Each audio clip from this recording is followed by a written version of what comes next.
this week on a Bubble Chat. I did not see the Super Bowl this year, but I did see some bits and pieces, and I think there's something like memorable in that performance when like the dancers, they're like all dressed in red, blue, and white, and they like made the American flag. Like that moment goes to show you that we still have a lot to fight for. They need to be given all the donations. I think all the rich should be given back to the poor anyway, all the time. Well, I mean, we're living in a real life Hunger Games. It's not a surprise that we're at separation. Like we've already moved out from, being with under the same roof, or we started to lose interest in the same things, and we wanted to spend more time separated. Like you stopped wanting to be my person a long time ago. Fuck you who wanted to say I'm sorry, I don't want no smoke. Like you got like when you do something publicly that's like controversial or problematic, you gotta get ready for the backlash, and you gotta get ready to like defend yourself from stuff that you say, and you gotta be ready to hold yourself accountable for what you do. Like I didn't have the long haul of this repetitive behavior in me, right? So I just started taking care of myself, releasing weight. I started, I went and got braces. Like I started taking better care of my hair, like all these things to work on myself, because I said, this is the time to transition to better prepare for my next phase in life. So I know when I noticed this man was acting funny, oh baby, you say less.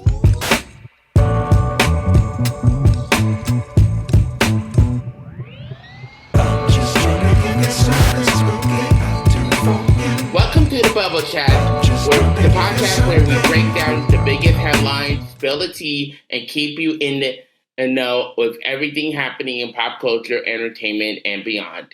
But before we do jump in, we do want to mention that Mom and Adonis are out this week. But don't worry, we've got a special guest co-host filling in. It's our good friend Canary. Hey Canary, how are you doing? Hey y'all, I'm doing good. How is everyone? We're doing good. Yeah, great. Happy to have you. Thank you. And trust me, you're gonna love her take on everything we're about to discuss. Definitely. Well, we've got a lot to cover today, from the latest celebrity drama to major moments in the industry that have everyone talking. Whether you're tuning in while getting ready for the day, commuting to work, or just kicking back and unwinding, we're so glad you're here for another episode full of hot topics, bold opinions, and of course, a little bit of chaos. Because what's the Bubble Chat without a little drama? I know that. Oh, absolutely. And if you haven't already made your subscription to follow the Bubble Chat, you'll never miss another episode. Plus, if you're listening from the platforms, let us rate you to review to go ahead and drop a 5-star rating to help us out more than you know. We love hearing from you. Don't be shy. Hit us up on social media and let us know your thoughts on today's topic. Okay, guys. Speaking of today's topic, we got some major stories lined up, from unexpected celebrities, feuds, big industry shakeups, and of course, some sharing of our unfiltered opinions of all of it. So sit back and relax and get ready for another episode of the Bubble Chat. As Wendy Williams once said, it's time for a hot topic. How you doing?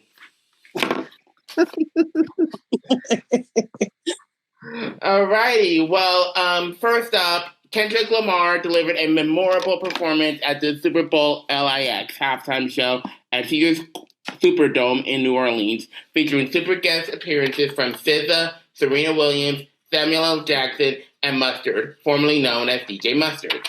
Samuel L. Jackson, portraying Uncle Sam, introduced Lamar's set, which included hits like Humble, DNA, and Squabble Up. SZA joined him on stage for Looser for his album GNX, and their collaboration, All the Stars, from the Black Panther soundtrack, while Serena Williams made a brief cameo, adding to the excitement.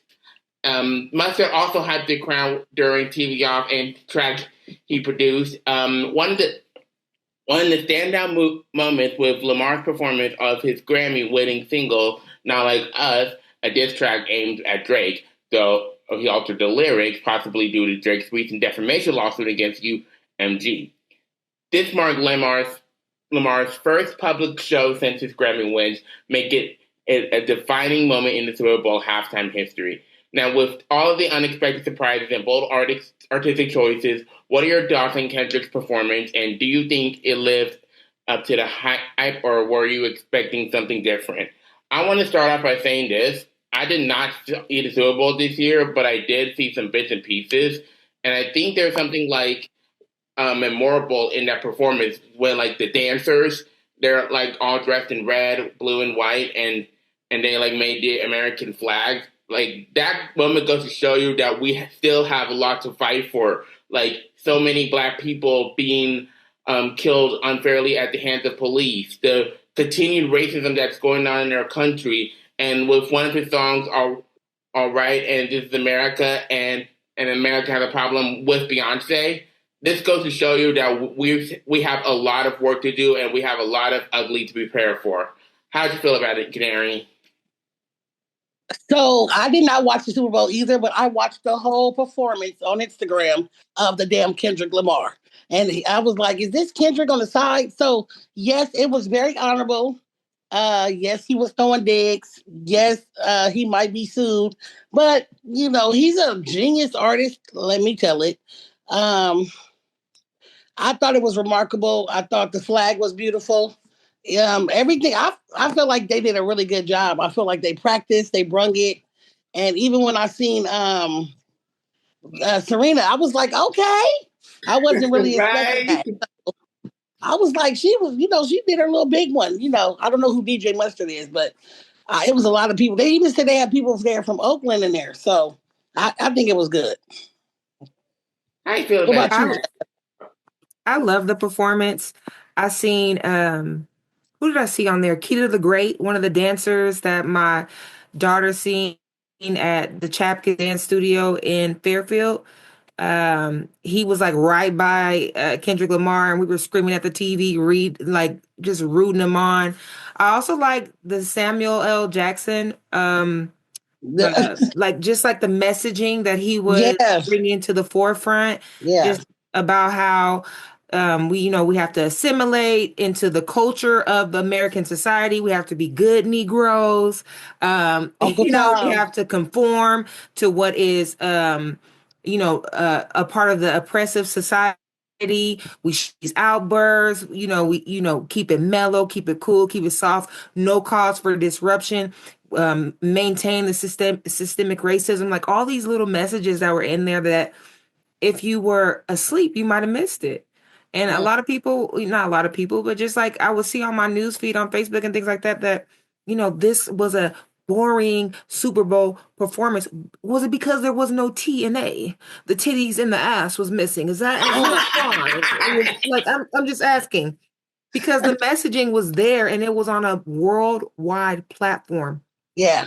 And I was grateful because he had the audacity. I was grateful for that. Mm-hmm. He was very bold. I love it. We should all have the audacity, and for a Black man to have the leadership of it all. I love it. I'm here for it. So yeah, I enjoyed it. Yes. Okay. At the 2025 Grammy Awards, Chappell Roan ruled as the best artist using her appearance speech to advocate for best supportive artists from the record labels. Now, if y'all Gen X's like Joanne may not know who Chappell Roan is, like I don't know who the fuck that girl is. She's a rising pop star, and she's a rising pop star behind Hot to Go To inflex tracks that went viral on TikTok, making waves in the industry and sounds in bold Athletics. Is that the word? Athletics? I think so. Who? What'd you say? I said I think so. I think that's how you pronounce it. Athletics. Okay. She quickly became a fan of her unique style and outspoken nature. The most in the music industry. She is. What's that word? I'm reading it too fast. She needed. She emphasized that she needed a livable wage for healthcare, stating labels that we got to go to. But do you got us? In the response of music, elect Jeff Citizen, he remarked, the Hollywood Reporter labeled her speech was unperformable and naive. Defending royal Hesty, commented on the Instagram, calling it absolutely a personal attack, irresponsible, wrong to also address the circumcision by challenging Raham to match her $25,000 donation to support struggling artists and giving the exchange. What's your thoughts on the responsibility of the record label towards this artist? Do you believe Roe is calling out livable wages for healthcare is justice, or do you agree that real perspective of the industry is dramatic? I want to start off by saying this. We're talking about Halsey calling out whoever is making those statements about Chappell Roan. And when I was listening to it, when I was reading about it, I started thinking of the term healthcare. She's trying to help bring awareness of affordable healthcare, because healthcare nowadays is really, really expensive, and not a lot of people can afford it. There's many people that are going through cancer. There's many people that have that are going through their child having some sort of problems, whether it's a medical problem or not. We're in this greedy money country, and for God knows how long. And I believe she's trying to bring awareness in this situation however she can. And for Halsey to basically call the reporter or out, whatever the fuck it was, about saying some information about her, goes to show you that as she's also trying to bring awareness as well, because you really never know what someone's going through, and that's all I'm gonna say. I feel like we definitely need help with healthcare. The way our president is set up right now, they try to cut off Social Security, food stamps, stuff that people really do need. So healthcare is definitely going to be one of the things that they're trying to cut too. So I agree. They need to be giving all the donations. I think all the rich should be giving back to the poor anyway, all the time. Yeah. Well, I mean, we're living in a real life Hunger Games. Yes. Yes. I don't know if you all seen the comparisons to people that are living in poverty, getting water out of the gutter, and then there's the Kardashians getting ready for the Met Gala, and they're wearing these weird ass costumes. It's the real life Hunger Games. But somebody using their platform to bring awareness is not unheard of. I welcome it. We need more. Yeah, it needs to happen more frequently, because people forget. They get lost in these spaces where they don't have to experience these things. And a lot of times I see that when there are opportunities for them to give back, it's it's also like a double-edged sword. It's an opportunity for them to showcase and use it as a way for them to get more content. And it's all a show. Look at me, I'm doing a good thing. Mm-hmm. You have to do that. I don't do that. I don't record people in spaces where they can be.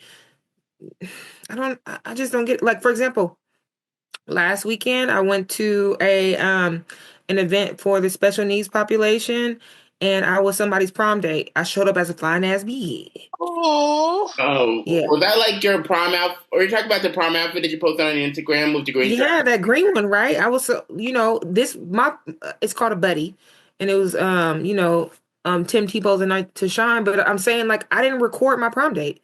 My prom date was an adult male. He's in college, and it's called a buddy. But I say prom date because it's just kind of, we wore corsages and all, all the things. But my prom date was an adult male, and he would have gave me his consent, and his parents would have gave me consent to post him on my social media. I'm not doing that. I showed our feet. I'm out here dancing. It was me volunteering, donating my time, but it's just the experience. Everybody, y'all deserve a bad bitch for your prom date. Let me, what I'm saying? That's what's up.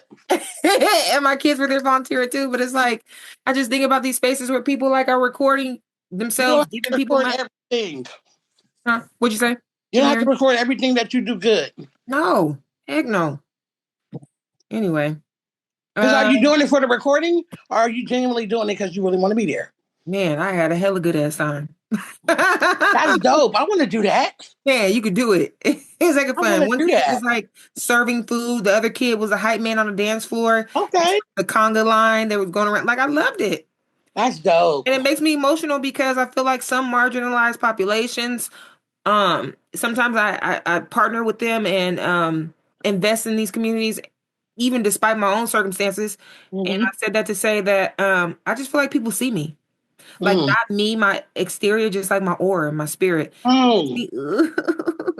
Makes me emotional. I gotta follow you on Instagram so I can see more. I try. Yeah. Try to do better. That's Okay. dope. Alrighty. Well, Okay, so well, earlier we were talking about some things in regards to separation, and I'm outside now because me myself is going through something similar as Jessica Alba is, a divorce. So, actress Jessica Alba has officially filed for divorce from Cash Warren after 16 years of marriage, citing irreconcilable differences. Despite the split, the couple is focused on co-parenting and ensuring their children's well-being during this transition. Alba has also been sharing messages of healing and personal growth on social media. In the wake of the separation, Alba has been seen spending quality time with her children, including a recent trip to New York City with her daughter Honor. She has also been active on social media, sharing messages about healing and building a good life post separation. Given how they've chosen to handle their separation publicly, what do you think about the way they're prioritizing their children through this? Do you think it's possible to remain close and maintain a positive environment for the kids post divorce, or do you think this is harder than it seems? I have nothing to say about that other than I hope the co-parenting goes well, and I just wish Jessica and her soon-to-be ex-husband ended up the best. Not me eating. Oh, I'm looking at her over there eating too. I So think. Oh, go Canary. people break up. Yep. If the kids are not being affected by it, hey, keep the kids out of it so you guys can be healthy for those kids. If we didn't work out, okay. Don't have my kids involved so where they getting affected by it. Divorce is already going to be hard on them anyway because they're used to two-house parent. So now we're going through this divorce. Let's try to keep it civil so the kids are not affected as much as we can. Yeah. I think one of the best things that I've learned about setting boundaries post separation is not speaking about the other parent in front of the children. Uh, and Definitely. unless it's like in an uplifting way, but even then, like it's just to reinforce maybe a positive affirmation or something that the child says. So like my 3-year-old says stuff like, "Oh, my daddy's the best daddy." I'm like, "Yep, sure, he is." I want to Yep. encourage them. My baby sees her dad as the best daddy to her, and that's fine. Yeah. So, may not have been the best husband to me, but Right. however, I don't have They to motherfucker ain't shit to me. No. I don't have to put that on her. That's not her great, her burden to bear. So I just encourage the positivity in her life, and I want her to stay sweet. And if You want my her to stay innocent. and I want her to stay innocent and have those great memories of her dad. And I salute that. yeah, and even like some of the experiences that I've had have been really traumatic, really violent. And I will say that even on my social media, I don't even project that energy because one thing I do know is that energy grows where energy goes. So the more I invest and recirculate that in my mind, it's just going to be traumatic towards me. So I'm not, I overstand her. She's making positive memories with her kids. She's going outside, even though the paparazzi is there, instead of like hiding under her blankets or sitting in a room in the dark. Like it can be depressing. It's the death of something, of what she envisioned her, in her mind. This was going to be infinity and beyond, and it's not. So Yes, they. I applaud her for just being productive in a positive light and not, not letting it get the best of her. It appears, but that can be a mask too. You know what I mean? You just got to keep making it till you make it. Yeah. Well, moving forward, actress Isla Fisher recently described her split from Sacha Baron Cohen and Jasmine. I am sorry for bringing this next topic up, because this one is also about a divorce, a recent. Okay, I love it. Come on, let's talk about it. Okay. Anyway, all right. Take two. Actress Isla Fisher recently described her split from Sacha Baron Cohen, I do hope I said that right, as the most difficult thing I've been through. The most difficult thing she's been through. The couple who share 3 children continue to prioritize co-parenting and are focused on their kids' well-being. Isla also spoke about how her female friendships helped her navigate the tough times and her excitement for upcoming projects such as Now You See Me 3 and the new Bridget Jones film.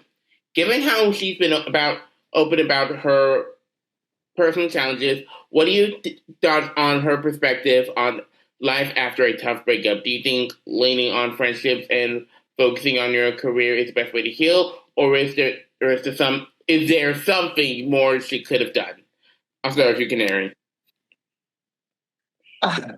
You can also try to journal. I mean, trying to stay busy is the best way when you go into a breakup because you don't want to keep constantly reliving that pain over and over and over and over. Eventually, you are going to process it and go through the whole grieving and all. I miss that person. I was just going through that as well, but you have to like understand why did we break up? Why is it not working out? And then if we go back to that person, they haven't healed yet either, or they haven't worked on what was the real problem. So I think staying busy and doing what you need to do, leaning on friendships, focusing on your career is a good thing. Yes, staying busy, but also give yourself time to heal from it. Yeah, like I want to say like this: when it comes to like a breakup, it can be like really, really, really, really difficult to process. Yeah, and it's like it's like a what? it's like a shock to you. Like, damn, A shot in your heart. Yeah. And then you be like, damn, I really love that person, but and I loved you, or whatever the reason was. I always say if it's meant to be and God wanted it to be, then they'll come back. And they'll come back different, or you'll come back different, and you guys can work on it. But if it's over, then God removed that person, then you gotta let it go. Yeah, like Sure. as I was saying, depending on the situation, when you go through a breakup, you basically try to process it, and then after a while, you realize that this person wants to move on. Like they want to be happy, and they want to make that person happy. For example, if I was dating someone and then that person broke up with me, it would be like really hard to process. But then as I think of it, I would think of it as if that person wants me to be more happy and more free, and because I've been single for who knows how long, and I'm probably going to be single for the rest of my life. Being a Don't say that. Why you say that? It's my choice. Oh, okay. Focusing on myself. Okay. But like if I thought you didn't know nobody was gonna choose you. So that's bullshit. Somebody definitely gonna choose you. But if it's yourself choosing it, then that's different. But if I was in a relationship, I would start.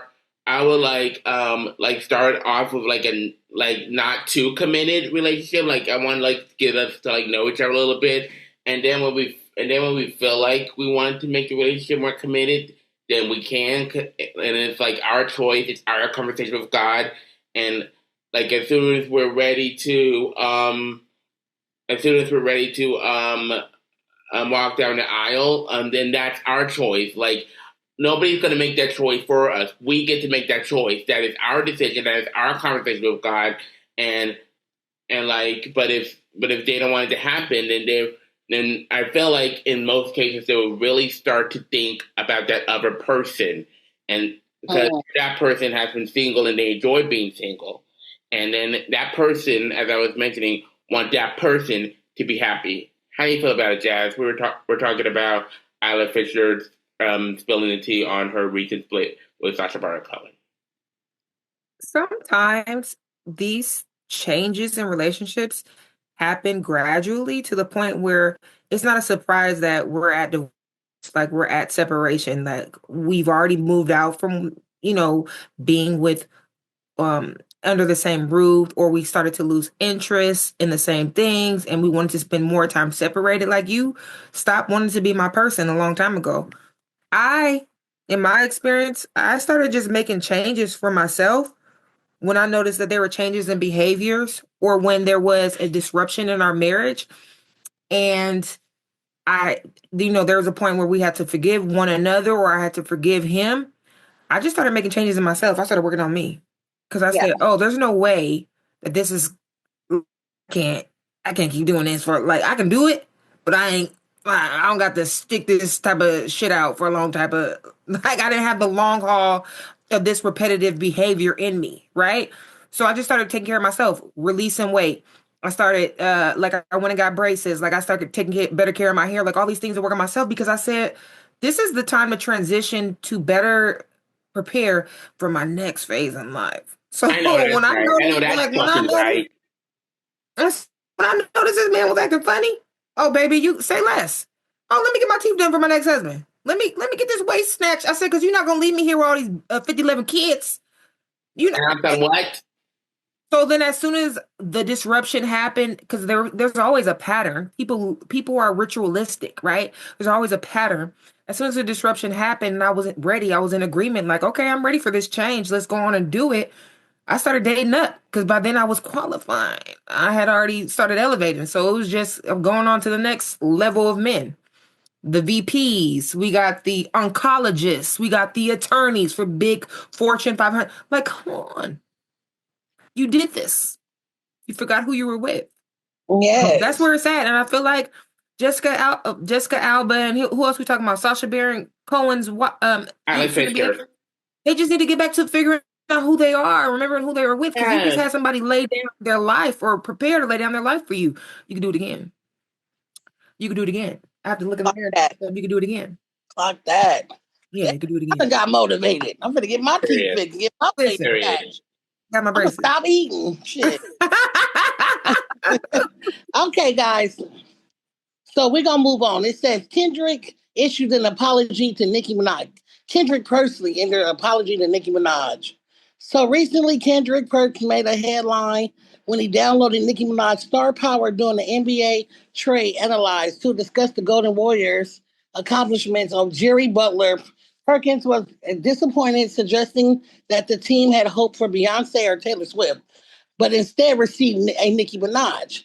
The quick comment backlash from Nicki's dedicated fan base, Barbs, who took to social media to defend her influence of stature, recognizing the insensitive of the response. Perks issued an apology, stating, "I wish I would have known that the Barbs before Nicki Minaj take no charge to my heart. My apologies. I don't want no smoke." He further acknowledged the backlash of the humor during a later broadcast. His respect for Nicki and her fans in the wake of the incident. Lil Wayne is a close associate to Nicki Minaj, responding to Perk's remark. While not directly addressing the comment, Lil Wayne response highlight of the importance of supporting and defending fellow artists within the industry. So, Bubblers, what do you think about Kendrick Perks commenting harmless, or do you think he should have been more mindful with the impact of Nicki to pop star culture? This honestly reminds me at the time when BET threw shade at Nicki Minaj when Cardi B won a Grammy. I think it was a Grammy, I believe. It was some kind of award. I forgot what it was. And then BET posted a picture of Cardi B and then captioned it saying, "Meanwhile, Nicki Minaj is being dragged by her lace front."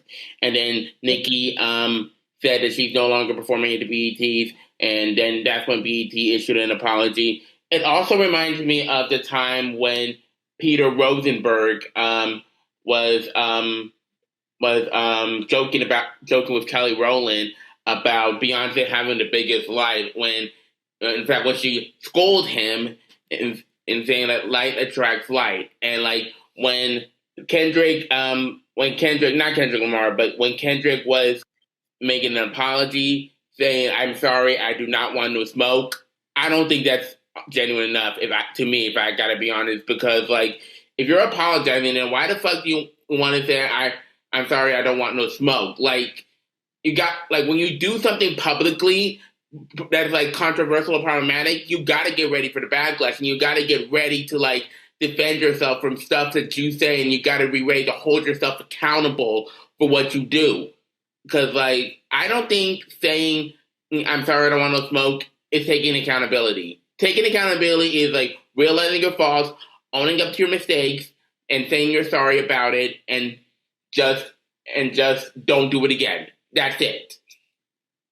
Stand on business. Yes. First of all, Nikki has been getting a lot of backlash since she's came into the game, which I only think if backlash makes her stronger every time because she'll come back with a whole nother album and still step on their neck. So while you guys are making remarks about her and any other celebrities that we're dragging and talking about, they're getting a bag while everybody else is watching and making a comment for likes and shares. So him apologizing probably was half-assed because he didn't want no smoke, like he said, because she probably would eat him up in the song or this, so that probably was going to come next. And he was like, let me just go ahead and apologize so it won't be no further. Plus, Nikki got a big fan base. They going to come after him for sure. I just feel like we shouldn't drag people because if he was on stage and Nikki didn't like something he did, then what? You can do it to other people, but don't want people to do it back to you. Let's be respectful of people that they artistry and shit. Whether you fuck with it or not, who cares? Shut up. So, sometimes I just feel like people with these platforms, and even when they have like PRs, their representatives and whatnot, I feel like there should be like an etiquette type of class that they take on how to maybe better tailor their commentary about other people, even more so tighten it up when it's a Black person speaking on another Black person, a Black man speaking on a Black woman. The most unprotected, the most disrespected, the Black woman, and that's somebody's wife. Like you don't even have to say anything about her as an artist. Like, some things just are. You don't have to be yucky like that. He could have kept it about other men, like kept it about the sport. Like I felt like we was getting Steph Curry, but we really got a Michael Jordan. Like, well, I don't know. They feel like we got to drag everybody. Yeah, maybe that name is not popping because who the hell is Kendrick? Perkins anyway. I know Nikki. I don't know Kendrick. No, I've heard about Nikki, but I never heard Kendrick Perkins. No shame. I don't watch enough TV and stuff, y'all. Either he's a commentator or he's a retired athlete. I'm not. Okay. Well, whoever. I think he's I think from what I know, he's a retired athlete. Let me look him up. Okay. Yeah, he's an American. Yeah, he's a former basketball player. Oh, see, former. With ESPN sports analyst. Wow. Yeah. Yeah, keep your comments to yourself. Okay. Get someone's name out of your mouth. Damn. Yeah. Like, damn. Okay, as we continue to celebrate Black History Month, let's take a moment to shine on the spotlight on the trailblazer who has made the mark of the entertainment activism and known for her sharp, unapologetic humor and comic for social justice. I'm talking about Amanda Scales. Amanda Seales has become a powerful voice in the entertainment industry, from her role on Insecure to her stand-up specials. Amanda has continuously used her platform to speak out on issues that matter, especially those affecting the Black community. Whether it's addressing systemic racism, championing for mental health awareness, or pushing for political activism, Amanda never shies away from taking topics.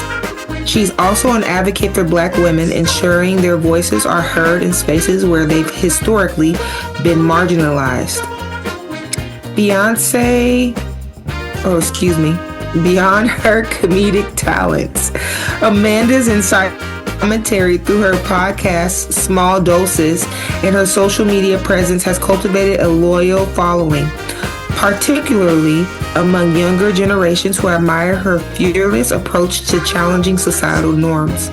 As a Black woman who thrives in spaces where she's often the only one in the room, Amanda has turned her experiences into a lesson in resilience, representation, and self-empowerment.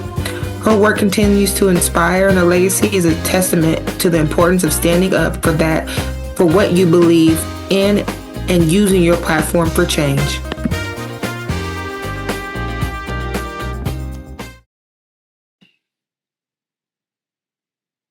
And we're back. Normally, this would be the time for our mystery game, but since Adonis isn't here with us this week, we're switching things up a bit. I thought we'd dive into something different, like a movie review. So, so this second half of the show is probably going to be the quickest one ever. Today, I want to talk about One of Them Days, starring Keke Palmer and SZA.